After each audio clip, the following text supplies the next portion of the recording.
For the record, there's no media in this council chambers.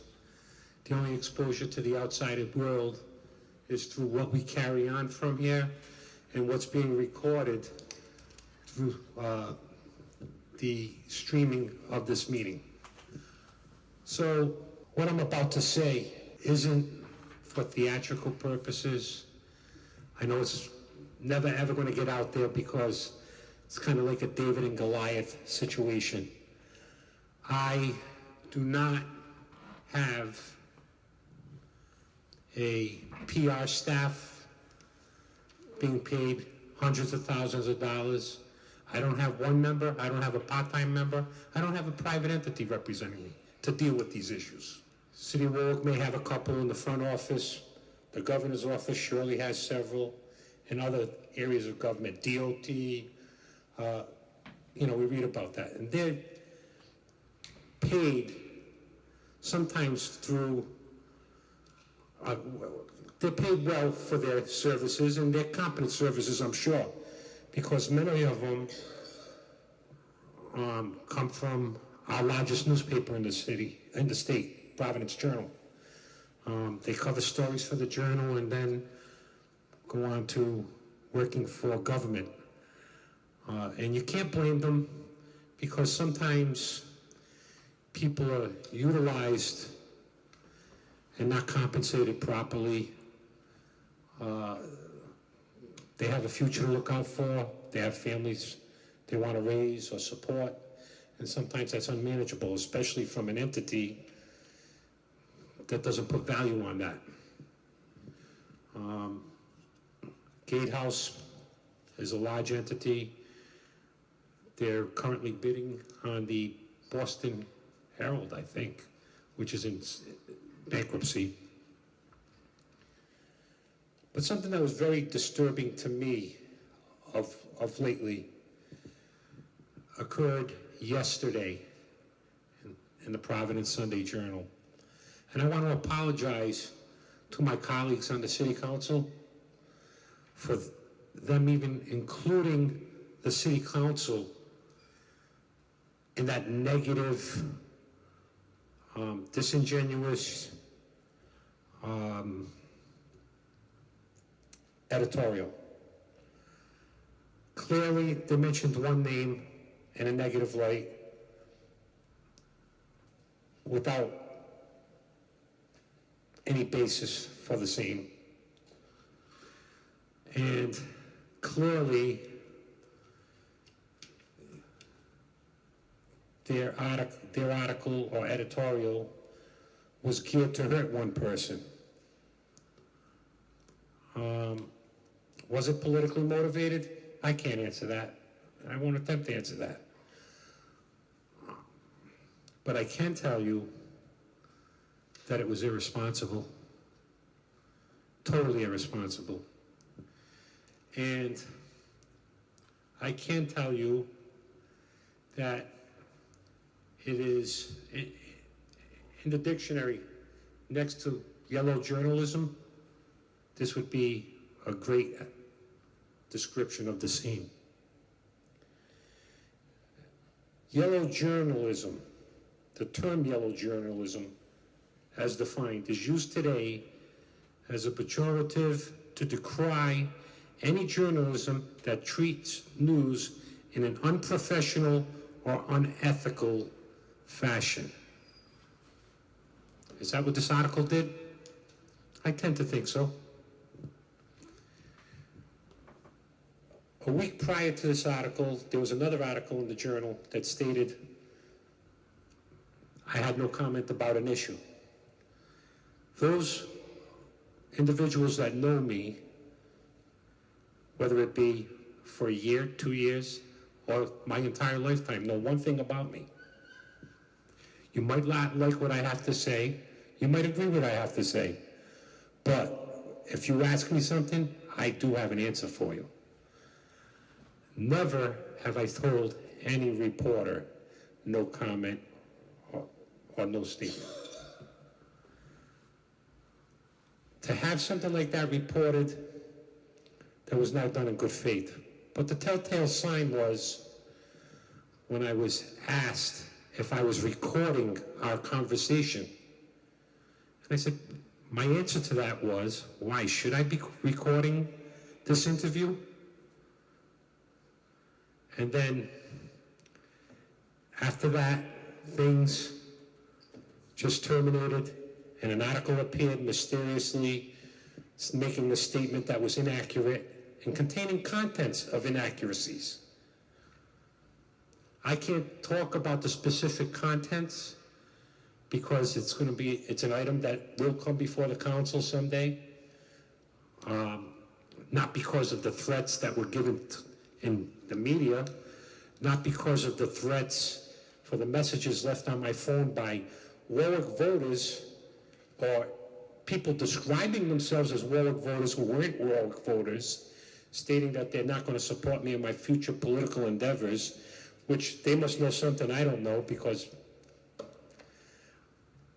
however, I wasn't threatened by that. In my 25 years of public service, I've never been threatened, and I've never done anything for my own self-gain or self-interest. It will not occur now, not at this stage of my life, not at my early stage of life, not at this stage of my life. Because myself, like my colleagues on the city council, will do what is right for the taxpayers. It's about public service, not self-service. It's about dollars and cents, not powerful people that can influence or put you in a place you should be in. I don't go for that. That's not why I'm here. That's not why any of you are here. When we talk about the entities similar to that entity, you'll find that, yes, they do service the less fortunate individuals. However, a lottery is taken for selection of slots within that school. I think it's a requirement of their charters and RIDE and so forth. And that lottery is made to give everyone a fair chance to enter into that school. How it's policed, I don't know. But I can assure you, when multiple individuals from one household hit that lottery, boy, probability of that occurring is slim to none. They're just, I guess, very lucky people. When attorneys that do work for the Journal, their legal counsels,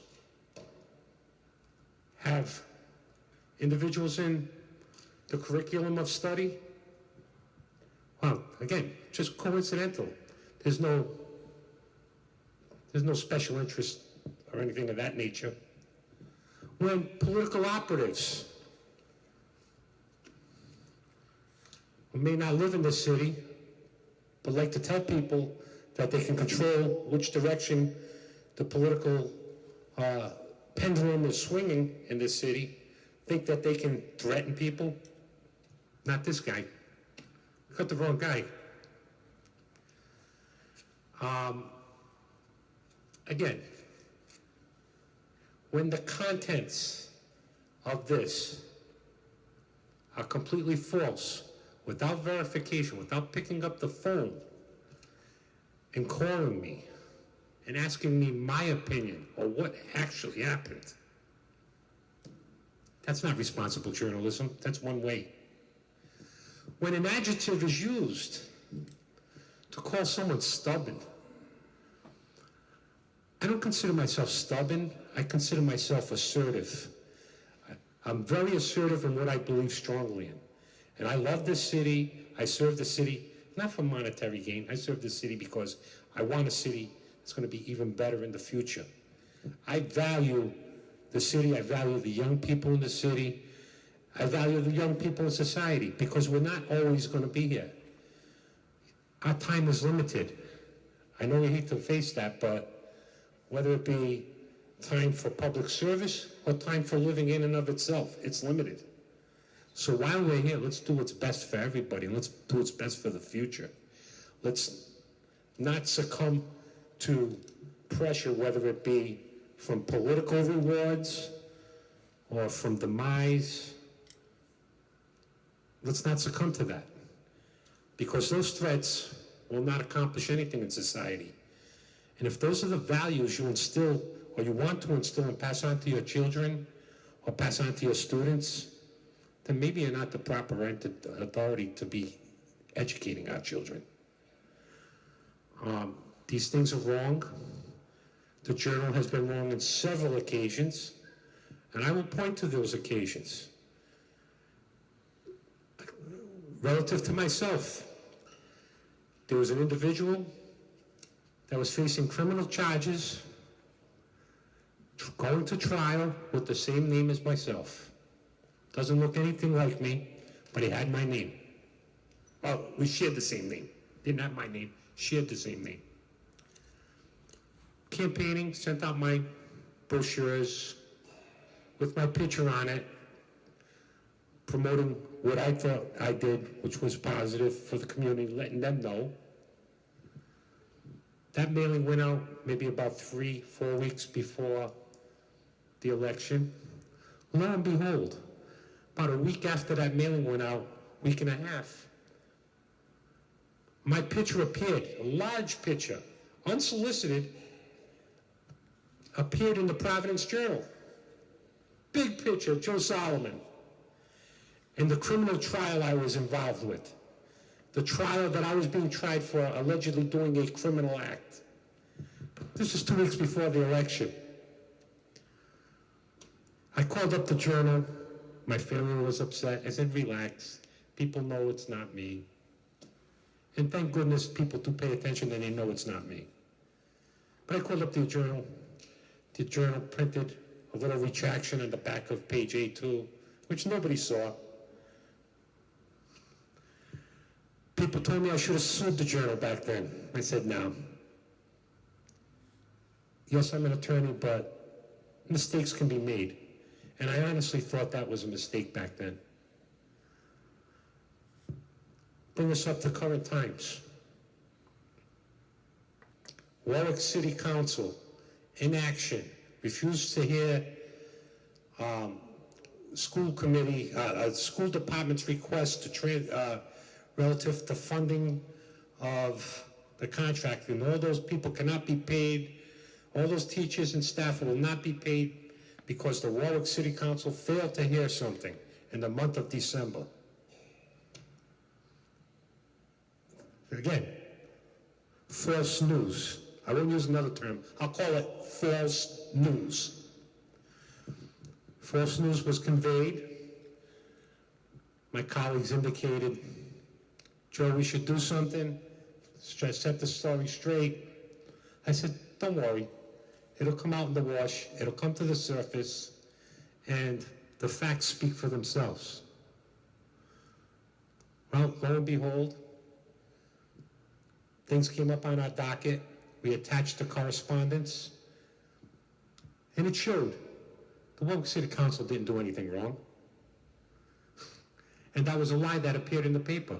And that lie was promoted, or misstatement was promoted by the school administration, and it was further confirmed by the front office.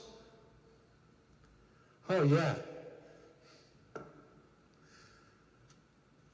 Now, that may have been a misstatement because when I spoke to the front office on that, there was no mention of any intentional slight at the city council. So I think that may have been a misstatement, but it was that clearly not presented honestly by the school department. We were to blame. Even when we dealt with that issue, and even when we presented the letter as an attachment to that resolution, and it was passed, I think there was still a delay in the retro pay. Did the Journal, did anyone else, did any of the media apologize for the negative light they shed upon this Warwick City Council? No. Did any of the media pat on the back the Warwick City Council when they passed a 0% tax increase for the first time in several years? No. Why? Maybe because we don't have an expensive PR person to put it out there. Or maybe because other people like to take credit for the work of the Warwick City Council. I don't know. But I can tell you this, if the media was truly doing their job, they would have carried those balls. Both ball A for correcting the misstatements about us being the cause for the failure for retro pay being issued. Ball B being, hey, they worked out on a budget and they got a 0% tax increase. That's a pretty fiscally responsible city council looking out for our well-being. Whether it being generating income or saving tax dollars, that is our goal, and that's the way we operate. And that's the way we fly. So when I read things like what I read in Sunday's paper, I get upset. Not for myself, I got a thick skin, but I get upset for my colleagues who work hard to effectuate the good that we've done on this city council. It's not right, and it's not right to drag them in because you may have a reason for trying to bring me down, but I can assure you, being around in public service for 25 years, people get to know me. Like me or not like me, you know me and you know what good I've done, and I've never hurt the taxpayers of the city of Warwick, nor will I ever hurt the taxpayers of the city of Warwick. I will always look for the best return for the taxpayers of the city of Warwick. I will never succumb to threats. I will never succumb to promises of what can be done for me. You're not going to buy me. You're not going to threaten me. So if that's the type of person you want, don't support me, because I'm not going to be that type of person. Again, there's no one here but us and the people that watch us on streaming, but I can tell you that I'm going to go forward. I'm not going to let anyone deter me or threaten me from doing what's best for the community. And if someone wants to be a responsible journalist, before they print this trash, this negative trash with the adjectives they attach, without doing their due diligence on behalf of being a responsible reporter, then they're committing the act of creating yellow journalism. Thank you. Anything else under general communications? Councilman Ricks. It is amazing how many misunderstandings can be solved before bad things happen by just picking up a phone and making a phone call. I never received any kind of phone call before reading an article, and that's very unfortunate that people don't apparently know how to make phone calls and be responsible and try to verify facts, because the facts are important. Thank you. Thank you, Councilman. Councilman Ladouceur. Thank you, Mr. President. I also saw the articles in the paper, and I can tell you that I, in fact, did receive a phone call. And I received several phone calls from a particular entity, because apparently someone heard that Councilman Ladouceur isn't going to support what he thinks is a bad deal. I'll support a good deal if it's a good deal for the taxpayers. And when I was called by a particular entity and asked for suggestions of things that I could support, I made those suggestions. And I made the suggestions that were good for the taxpayers, that were good for the students, that were good for everyone. And I get particularly aggravated when there's some sort of a meeting of the minds and then all of a sudden things change. And it's especially frustrating when I read articles in the paper that a particular entity takes credit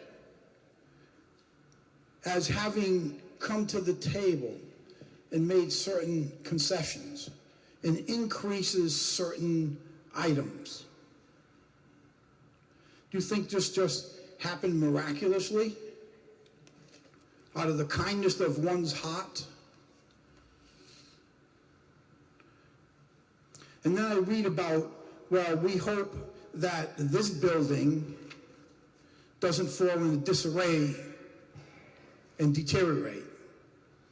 Does that mean like the other buildings, like Potawatomi School and Christopher Rhodes School and the Buttonwoods Community Center, that 2 out of 3 of those, plus others, are still sitting there rotting and deteriorating?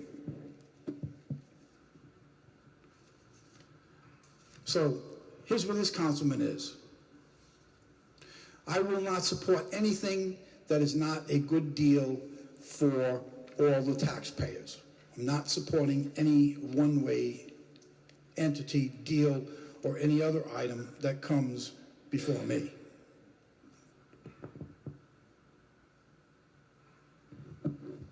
Mr. President. Also on the general, Thanks. Councilman Merolla, I'm sorry. I just wanted to follow up with what you had to say, Council President, and kind of give a big picture analysis of where the press was when I started on the council.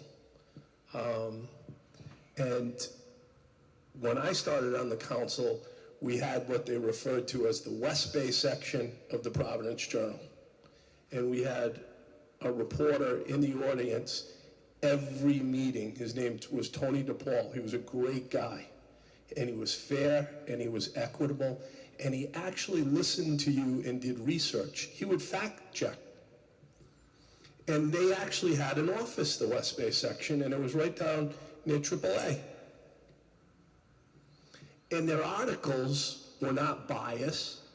They were right down the middle fair and would report everything that was said by both parties, and they weren't skewed either way. For financial reasons, the West Bay section was eliminated.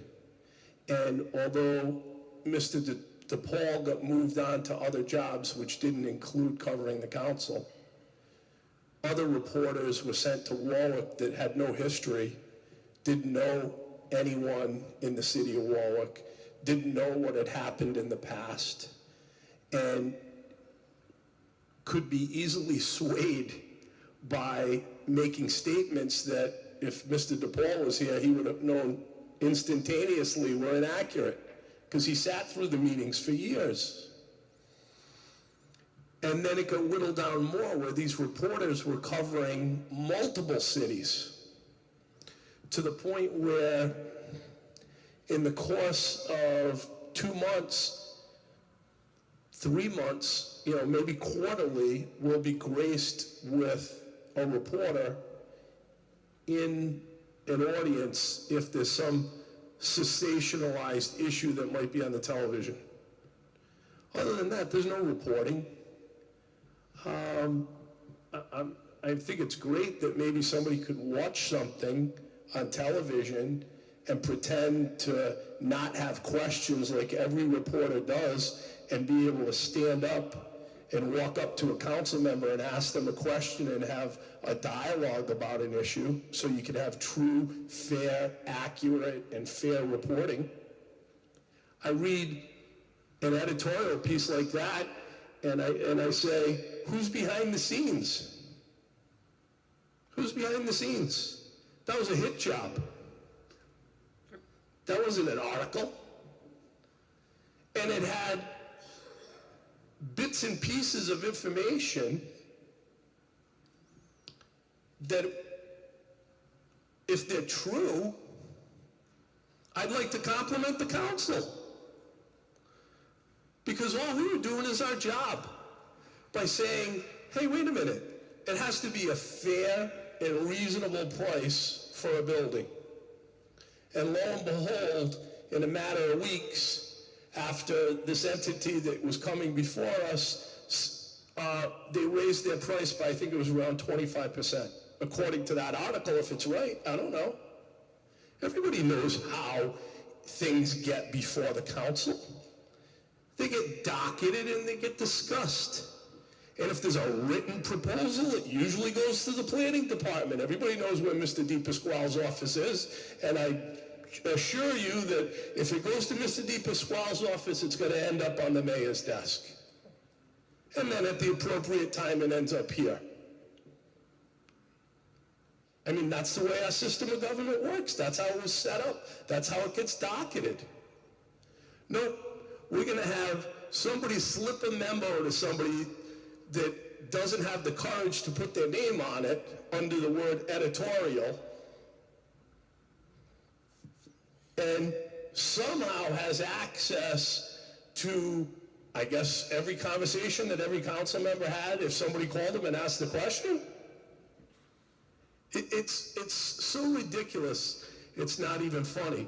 And the sad thing is that when the council goes to hear a proposal like that, or another proposal, or another school, you hope that it doesn't taint every individual council member's opinions, because they're wondering who is behind the story to try and railroad or give a hit job to somebody.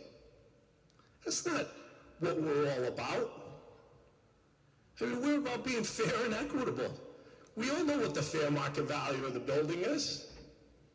It's just a shame, Council President, and it's a shame that your name had to get mentioned in it.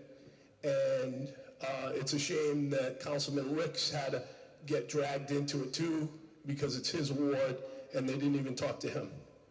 And then it creates this underlying current, who's talking to who without anybody's permission, and what'd they do? I mean, sometimes people call up and ask Councilman Ladouceur a question because he happens to be chair of finance and he was the one running the committee meeting. Sometimes they call me up because I make a statement, or any one of us. We don't turn around and say, oh, by the way, I talked to Joe on Tuesday. Did you talk to Sally on Wednesday? And then we have to all check with one another? No. One, it's a violation of the open meetings law. And two, that's not how it's done. It's brought before us. If we want to do our own individual investigation, if they value one of our opinions more than somebody else, and they want to get an opinion from somebody, that's what they do. But to try and do a hit job with what they did in the press is ridiculous. It's unnecessary. It's unethical. It's sad. I started off by telling you where I was many years ago. And it was a pleasure doing business with informed reporters and to talk about the issues of the day. Now we have people come to Warwick. I don't know if they know how to get to City Hall without a GPS. Thank you, Mr. President. Also